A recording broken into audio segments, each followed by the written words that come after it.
Sea usted bienvenida, bienvenido. Esta es la primera de dos partes de un resumen informativo de B15 Noticias, de los sucesos más importantes que durante el 2012 le hemos dado a conocer. Sin más preámbulos, comenzamos. Aumentan los hechos delictivos y violencia en la entidad. La autoridad no logra frenarla. Año de elecciones en el país, abundan las promesas y descalificaciones. El único detenido acusado por peculado de la anterior administración logra su libertad condicional. Se desploma el helicóptero de seguridad pública. Sus ocupantes salvan la vida. Fenómenos naturales y accidentes afectan a la población.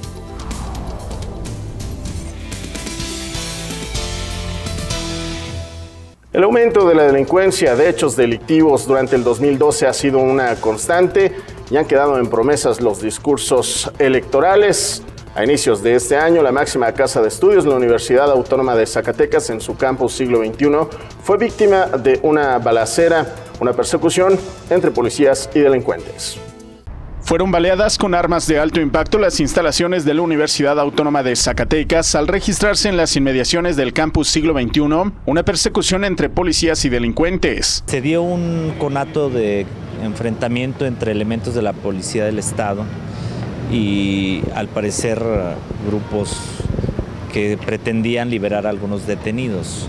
6 de los 10 autobuses universitarios resultaron con diversos daños en carrocería y cristales originados por las balas. La Universidad Autónoma de Zacatecas tendrá que pagar el deducible ante la aseguradora y se pide el apoyo de la Policía Ministerial, quien participara en la balacera. La agresión a la máxima casa de estudios ocurrió en periodo vacacional, pero se advirtió que en actividades cotidianas a la hora del enfrentamiento se pudo haber tenido presencia de personal y estudiantes. A las 9 de la noche es la hora en que salen los últimos estudiantes de enfermería.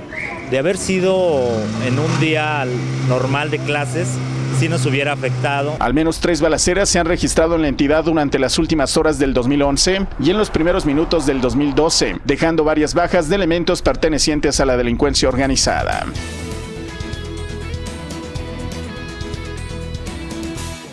La deuda pública contraída a final del 2011 fue duramente criticada por los expertos en economía. Al final del año, la deuda contraída por el gobierno se incrementaría aún más. Con fundamento en su formación docente, Benjamín Romo, director de la Unidad Académica de Economía de la Universidad Autónoma de Zacatecas, cuestionó la decisión del gobernador Miguel Alonso de endeudar al Estado con la finalidad de pagar compromisos a largo plazo de la anterior administración. Concretamente me refiero al adeudo de la ciudad gobierno. ¿Hasta qué punto es una ventaja que vía financiamiento se liquide ahora y se deje de tener ese compromiso durante varios años? Para el catedrático, las decisiones tan criticadas en el manejo de los recursos de la exgobernadora Amalia Dolores García están siendo repetidas por la administración del gobernador Miguel Alonso. Uno de los problemas que se tuvo con la anterior administración fue precisamente un crédito que se pidió sin autorización del legislativo, ¿verdad? Pero no tan solo que el problema estuvo en que se pidió, sino que no se pagó. De haberse realizado un endeudamiento adicional a lo aprobado por el Congreso del Estado, la entidad pudiera ver comprometida su estabilidad financiera en su operación de gasto corriente. Las repercusiones de tales decisiones tendrían que ser asimiladas por el titular del Poder Ejecutivo del Estado. Puede caer en alguna postura, pues a lo mejor hasta ilegal, ¿verdad? Y la responsabilidad pues tendrá que ubicarse en quien definió esa acción. Para el académico queda la duda en que las decisiones económicas del Estado se realicen en base a intereses políticos y no un análisis real de las condiciones y necesidades de la entidad.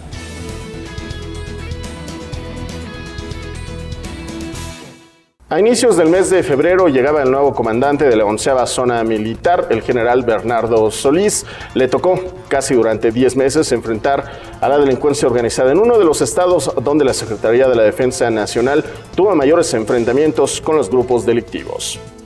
No es el ejército quien tenga la solución contra el clima de inseguridad por el que atraviesa el país, aseguró Bernardo Pineda, quien toma protesta como comandante de la 11ª Zona Militar en el estado de Zacatecas. Si ustedes combaten la violencia con la violencia, van a producir anarquía o dictadura. ¿Sí me explico? Si nosotros queremos combatir la violencia, debemos exigir que las leyes se cumplan. Desde la perspectiva del militar, la corrupción generalizada y la falta de respeto al cumplimiento de las leyes ha llegado a las familias donde se ha permitido la proliferación de delincuentes. El problema principal de padre de familia es que mis hijos sean delincuentes, que mis hijos sean adictos. ¿Sí me explico? Y entonces la misma sociedad es la que debe de poner un alto. Desafortunadamente, lo que decía de la corrupción ha llegado a nuestras familias. La participación del ejército en las calles continuará en la medida que el tejido social se recomponga desde la perspectiva de la Secretaría de la Defensa Nacional. Pues no todos son balazos, no todos están deteniendo delincuentes, eso se seguirá haciendo. Pienso yo que todavía llevará un tiempo poder disminuir este índice de presencias perniciosas en el país. Para el ejército continúa siendo un problema la entrada ilegal de armamento al país, ya que se combate contra la infraestructura bélica internacional. Eso ya son otras palabras, porque nosotros no fabricamos armas, recibimos las armas que fabrican otras entidades, otros países, que precisamente está su potencial económico en eso. En la entidad, el ejército ha incrementado el número de efectivos para combatir la disputa de territorios por parte de organizaciones delictivas rivales.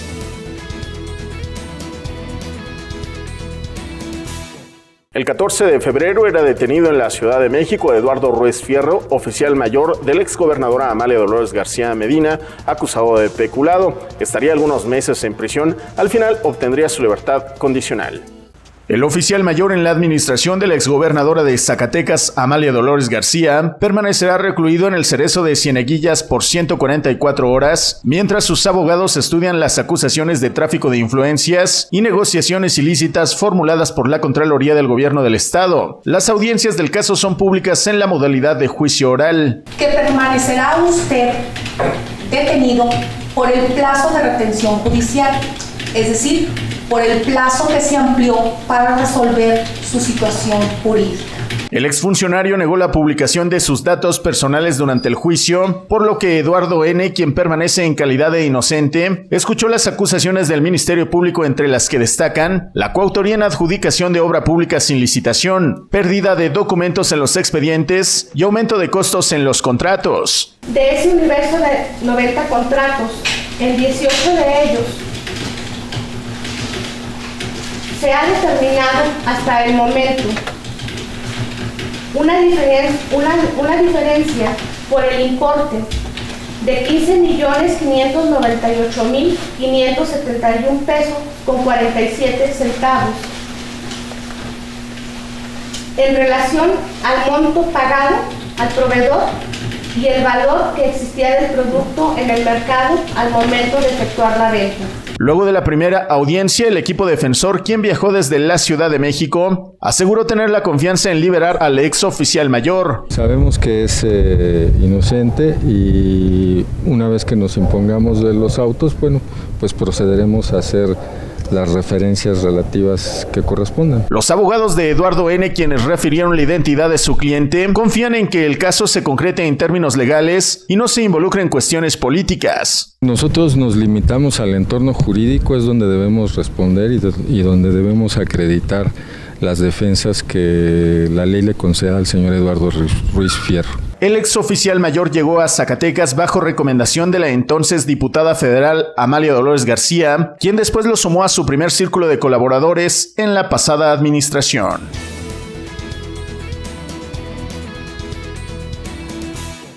Escenarios de violencia nunca vistos en la entidad se registraron durante este año. A inicios del mes de marzo, el comandante Rosendo Pérez Pérez de la Policía Estatal Preventiva era asesinado a plena luz del día en la capital del estado.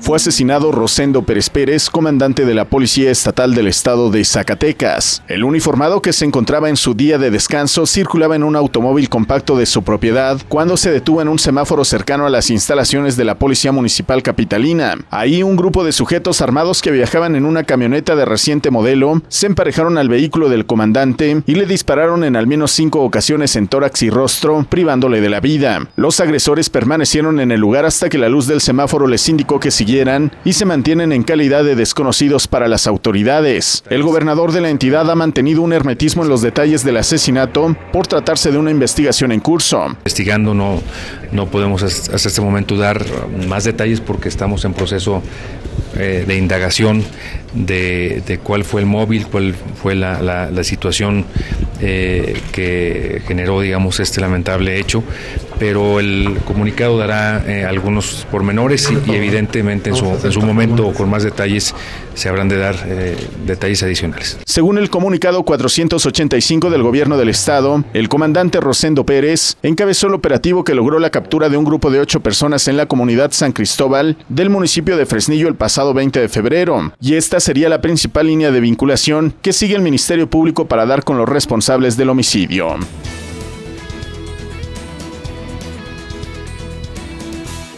En visita presidencial, el gobierno mexicano entregó apoyos a exbraceros después de más de 70 años. Algunos de ellos recordaron su propio holocausto en su vida en la Unión Americana en aquella época. A pesar del esfuerzo gubernamental, existen decenas, cientos de exbraceros que no han recibido ningún apoyo.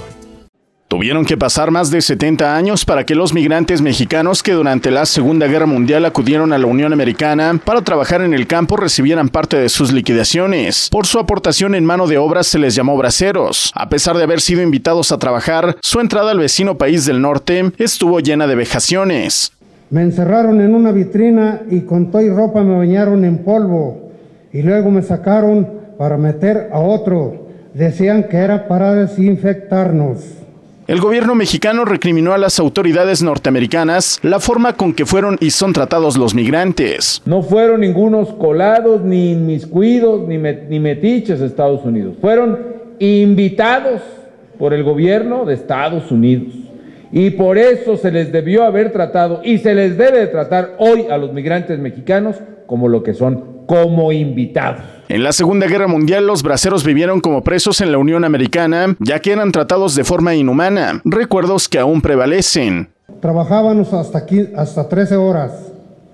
En la noche, después de las 7 de la noche, no nos iluminaban las estrellas, nos iluminaban los reflectores en medio de los surcos. La prosperidad del vecino país del norte por más de 70 años debe agradecerse a la aportación de mano de obra mexicana, le recordó el presidente Calderón a la sociedad norteamericana. No se puede entender la prosperidad ni el desarrollo que tuvo Estados Unidos desde los años 40 hasta el 2000 más o menos, si no fuera por una cosa que hizo la diferencia, por la mano de obra mexicana, porque es una mano de obra trabajadora. ¿Qué tan trabajadora? Pues las 13 horas al día que decía don Guillermo que estaban allí en los campos, 13 horas al día trabajando, ustedes en el campo entonces, pero ahora hay muchachos que están en Los Ángeles o en Chicago trabajando horas y horas lavando platos, sirviendo mesas. El municipio de Jerez de García Salinas representa uno de los de mayor tasa migratoria en todo el país. En la entidad, 7,660 exbraceros recibirán un pago único de 38,000 pesos como compensación de finiquito por su trabajo en la Unión Americana.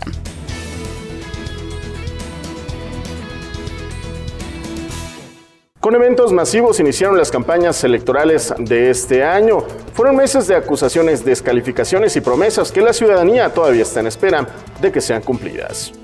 A primera hora de este viernes iniciaron las manifestaciones proselitistas en el estado de Zacatecas, al igual que en el resto del país. Minutos previos al arranque de 2 eventos masivos, ya circulaban por las calles capitalinas caravanas de automóviles mostrando sus preferencias partidistas. Fueron el Partido Acción Nacional y la alianza conformada por el Partido Revolucionario Institucional y Verde Ecologista, quienes organizaron eventos a la medianoche para escuchar los mensajes de sus candidatos presidenciales. Tan solo una avenida, el Boulevard Adolfo López Mateos, separaba un evento del otro. En el PAN, el mensaje de Josefina Vázquez Mota fue reemplazado por la dirigencia estatal para la presentación de los candidatos locales, ya que no se instaló la plataforma para la recepción del video originado en la Ciudad de México. En Plaza Bicentenario, la militancia priista escuchaba el mensaje de Enrique Peña Nieto, originado en el vecino estado de Jalisco. Algunos participantes en los eventos pidieron mesura en el gasto de recursos destinado a las campañas. No, tirar tanto el dinero.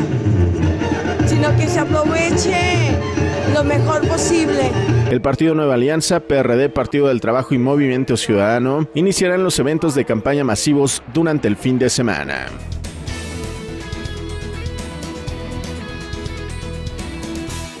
A inicios del mes de abril, Carlos Cabrero Romero hacía un llamado a la autoridad, al gobierno, a retomar la función de servicio a la sociedad. Por la madrugada de este martes, el obispo de Zacatecas recibió la notificación del Vaticano de su nombramiento como nuevo arzobispo del vecino estado de San Luis Potosí. Voy a mi tierra y bueno, pues aunque dicen que no hay profeta en su tierra, pero pues voy en el nombre del Señor. El estado de Zacatecas ha marcado el camino pastoral del nuevo arzobispo, quien se lleva en el recuerdo el trato hospitalario de los feligreses, aunque también ha hecho un llamado porque se termine el dolor de los habitantes vulnerados por la delincuencia. Las familias de muchos secuestrados que tuve la oportunidad de ver, de tratar, y que sigo orando por ellos. Y exhorto, no nos veamos inmiscuidos ni en campañas de dirección de voto, ni mucho menos en la cuestión de la narcolimosnas. En tiempos de campañas, Cabrero Romero pidió a la clase política poner como prioridad las necesidades de la población y luego los intereses partidistas. Ya es importante que nuestros políticos respondan a una vocación, no al ahí te toca. Carlos Cabrero permanecerá en las próximas semanas en el obispado de Zacatecas como encargado administrativo, mientras se prepara su llegada al arzobispado de San Luis Potosí. Con la intención de poner un ejemplo a nivel nacional, iniciaba en su etapa de campañas las elecciones internas de la Universidad Autónoma de Zacatecas. Al final, los resultados no fueron de lo más transparentes. Resultó ganador el hoy rector Armando Silva. Comenzó en su etapa de campañas el proceso electoral para la renovación de autoridades de la Universidad Autónoma de Zacatecas. Somos de las pocas universidades, 8, pero con 4 con votación directa, que tenemos procesos selectivos democráticos. Para el presente proceso electoral se realizaron cambios con la finalidad de privilegiar las ideas de los aspirantes. Anteriormente las campañas eran asociadas con eventos masivos. Los salones y pasillos eran llenados de propaganda. Ahora los candidatos solo pueden obsequiar un folleto y una calcomanía con sus propuestas. Reglas que prohíben totalmente que sea el dinero el que defina. Ningún candidato puede comprar espacios, mantas, llevar a cabo pachangas. Otro cambio radical en las campañas universitarias va relacionado con la no interrupción de las clases. Claro, antes que era tradicional que yo cuando fui candidato a rector, pues me aventé un mes pasando salón por salón. La votación es universal para la comunidad universitaria, donde el 45% de los resultados representan al voto docente, 45% al de estudiantes y 10% al de trabajadores. A mediados del mes de mayo, y atendiendo una emergencia en el municipio de Jerez, se desplomaba el helicóptero rentado de la Secretaría de Seguridad Pública del Gobierno del Estado. Salvaron la vida sus ocupantes. A pocos segundos de haber despegado de las instalaciones de la Secretaría de Seguridad Pública del Estado de Zacatecas, uno de los 2 helicópteros que presta servicio a la dependencia se desplomó. El reporte preliminar que tengo es que hubo una falla mecánica. Y en esa falla, el reporte lo tengo del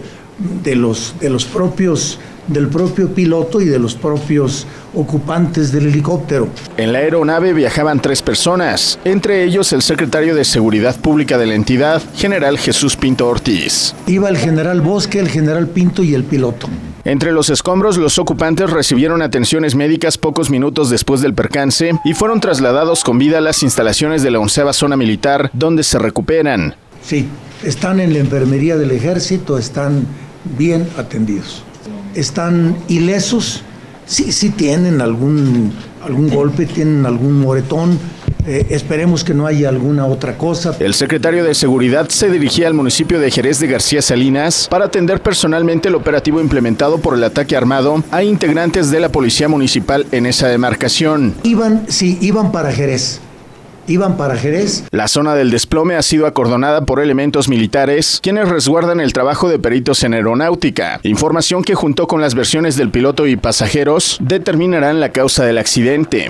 En este momento me voy a dirigir a a la enfermería a platicar con el general Pinto, con el general Bosque, a platicar con el piloto. La aeronave brinda servicio al gobierno del estado en calidad de renta y será la compañía Eálico de México SADCB la responsable del reemplazo del helicóptero, que ha sido declarado como pérdida total. Después de aplazar en varias ocasiones su visita al estado de Zacatecas, el entonces candidato presidencial Enrique Peña Nieto hizo campaña en la entidad en medio de un creciente movimiento juvenil denominado Yo Soy 132. Enrique Peña Nieto, candidato de la coalición Compromiso por México, reconoció que entidades como Zacatecas viven en un entorno de violencia a pesar de que el gobierno estatal de su propio partido ha señalado que solo se trata de una mala percepción ciudadana. El rostro de inseguridad y de violencia que lamentablemente se vive hoy en el país y que Zacatecas ha sido objeto justamente de esta ola de violencia que tenemos que desterrar del país. Mientras el candidato se refería al tema de la violencia, en un hotel aledaño a Plaza de Armas, lugar del mitin, una serie de mantas comenzaron a desplegarse por algunos jóvenes, a quienes se les vinculó con fuerzas opositoras y que al momento de discutir con jóvenes priistas, interrumpieron en varios momentos el discurso. En el México de mañana, el que vamos, jóvenes, déjenlos.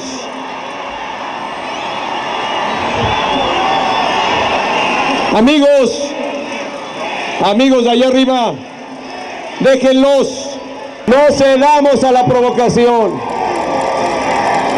Vamos a ganar en paz, porque ofrecemos un país de paz y de oportunidades a los mexicanos. Por primera ocasión después de que comenzaron las manifestaciones en contra del candidato tricolor, en Zacatecas se organizó una marcha multitudinaria de simpatizantes para brindarle su apoyo.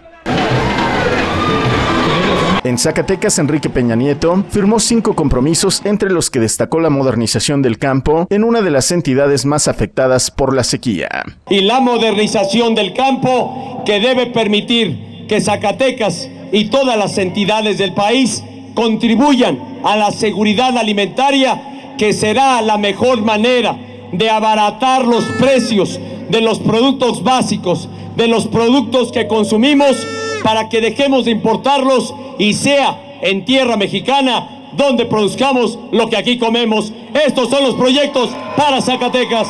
Un fuerte operativo de seguridad fue implementado para la visita a la entidad del candidato.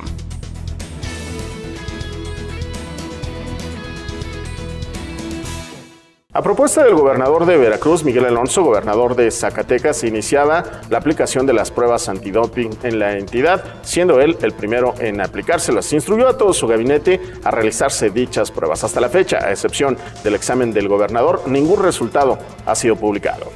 Dio inicio la aplicación de las pruebas antidoping en el estado de Zacatecas, una de las entidades con mayor percepción de inseguridad en el país. El gobernador del estado fue el primero en aplicarse el examen en un laboratorio privado certificado, con la finalidad de no prestarse la distorsión de los resultados. El que primeramente el gobernador del estado pudiera practicarse este examen antidoping para dar certeza a la población, a la sociedad, de que realizamos nuestra actividad como servidores públicos pues en condiciones óptimas, sin ningún tipo de distorsión. En adelante y de manera sorpresiva, todos los integrantes del gabinete serán sometidos a los exámenes para la detección del consumo de enervantes. Quien resulte positivo será despedido. Pues seguirán del gobierno aquel funcionario o funcionaria que resulte positivo, no habiendo justificado previamente algún tipo de tratamiento. Son 4 las sustancias principales que se analizan en los exámenes antidoping, al que serán sometidos los funcionarios de primer nivel del gobierno. Cocaína, metanfetaminas, marihuana y anfetaminas. Al ser sorpresivos los exámenes, la confiabilidad de los mismos será alta según el laboratorio encargado de realizar las pruebas. Si el paciente tiene el consumo es diario o es muy frecuente, la droga, aunque ya si le avisan en una semana, todavía aparece. Si es regular, si es irregular en su toma, hasta 3 o 4 días todavía se puede detectar. El gobernador de la entidad hizo un llamado a los funcionarios de otros poderes para que de manera voluntaria se sometan a exámenes similares y de esta manera den certidumbre a la población de las condiciones bajo las cuales realizan sus funciones públicas. Presidentes municipales, diputados locales y todos aquellos que tenemos una responsabilidad alta en el destino de Zacatecas, los propios integrantes del Poder Judicial. Los exámenes antidoping de la entidad se originan de la iniciativa similar de hace 3 semanas del gobierno de Veracruz.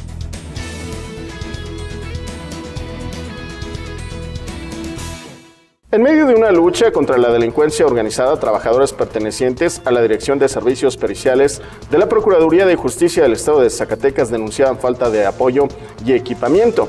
En respuesta, recibieron reacomodos y despidos.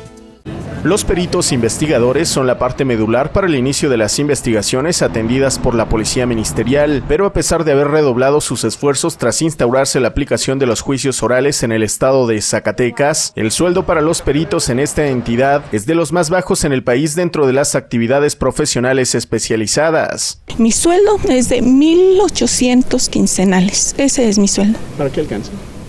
Para nada.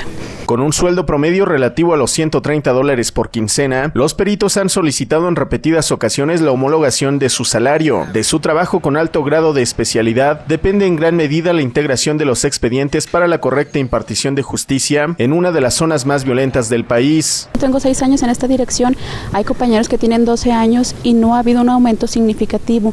Si comparamos con el aumento de lo que es canasta básica, gasolina, todos los gastos que tenemos como padres y madres de familia que somos y que somos el sustento de nuestras familias, necesitamos un aumento salarial, porque también, como se comenta, estamos a disposición de la Procuraduría las 24 horas. Para muchos es imposible tener otro trabajo. Tras las constantes negativas a ser recibidos por el procurador de la entidad, su jefe de mayor rango dentro de la institución, los peritos han solicitado la intervención del gobernador del estado para la atención a sus demandas. Tenemos 3 semanas solicitando subir aquí con él y no nos ha recibido.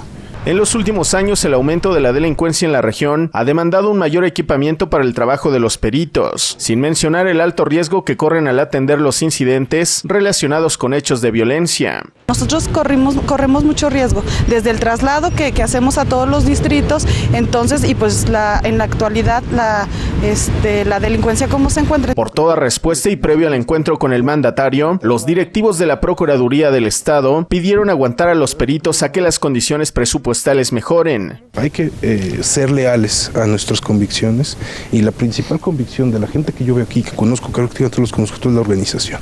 Vamos siendo organizados, vamos siendo respetuosos y vamos a echarle ganas, ¿no? Tras solicitar el aumento de sueldos, algunos peritos se han declarado temerosos de sufrir represalias de sus directivos por la solicitud del aumento salarial.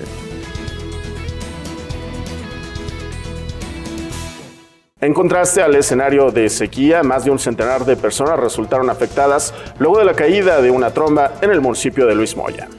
Más de un centenar de personas se han visto afectadas en 2 comunidades del municipio de Luis Moya, Zacatecas, después de haberse registrado una fuerte tromba que causó daños en 25 viviendas, varias escuelas y un centro de salud. Con el desbordamiento del bordo chico, el bordo grande, y que vinieron a parar aquí en lo que es la comunidad del Cuecillo. Son 25 viviendas, estamos hablando de 15 familias, 20 familias y más o menos de 100 personas en total. Fue durante la madrugada cuando la mayor intensidad de la tromba sorprendió a los habitantes de las comunidades La Manga y Cuecillo. Lo que tratábamos era de salvar a los niños y la señora, ¿verdad? La subimos a la azotea, fíjese, cargada para arriba, mi señora ya, una señora ya grande y todo. Era lo que tratábamos de hacer, los materiales, pues. Se acabó. Al menos 5 viviendas sufrieron pérdida total y aunque se ha habilitado un albergue con capacidad para 20 personas, la totalidad de los afectados han decidido reubicarse con familiares que habitan en zonas más altas. Varios negocios también han sufrido pérdidas económicas. Perdimos gran parte de la papelería, yo creo que un 50% fácil o más. Algunos pobladores han decidido desalojar algunas habitaciones ante el temor del derrumbe de los techos, ya que las lluvias continuarán. Las voy a acomodar aquí mismo, pero ya voy a desocupar el cuartito porque sí se puede caer, está muy remojado. Es la segunda ocasión que se registra una inundación de características similares en esta región. Las autoridades han implementado un cerco sanitario y han prometido apoyar a los habitantes para la reconstrucción de sus viviendas.